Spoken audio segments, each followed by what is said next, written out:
So fat, weight loss, whatever you want to call it, I find is, on social media at least, often oversimplified. On paper, it's very simple, calories in versus calories out.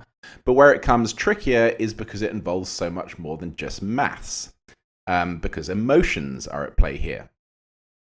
If you are overweight, if you have a fair bit of body fat to lose, then you cannot expect to make significant progress in that area whilst making zero changes to your current lifestyle and habits.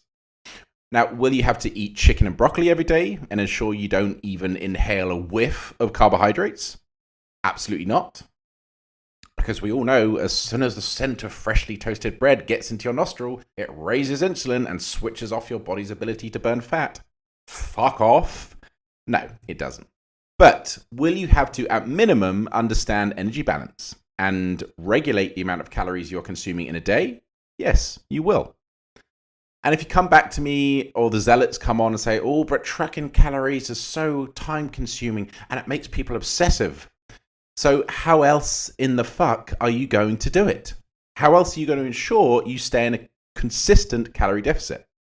I'll tell you how that story goes. You end up over-restricting yourself during the day, eating nothing but a fucking salad and a greens juice for lunch. And on the way home from work, when your partner asks you to stop at Tesco's because they need more milk, you end up fucking raiding the confectionery aisle because you're so goddamn hungry.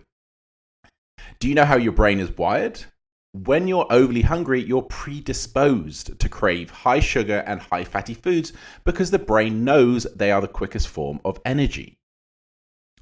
So if you don't want to track calories, you can try time-restricted eating, also known as intermittent fasting.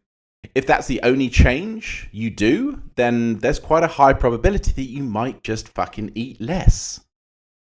Another option is to cut out all snacking. So snacking in my mind is like the kryptonite of fat loss.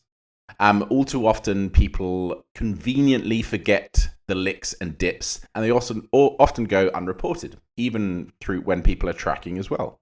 So sticking to 3 main meals during the day where you actually prepare the food, sit down and eat it like a normal human being will most likely reduce the amount of calories you are consuming in a day, therefore putting you into a calorie deficit. Because at the end of the day, this is the goal of any diet, to remain in a consistent calorie deficit for an extended period of time.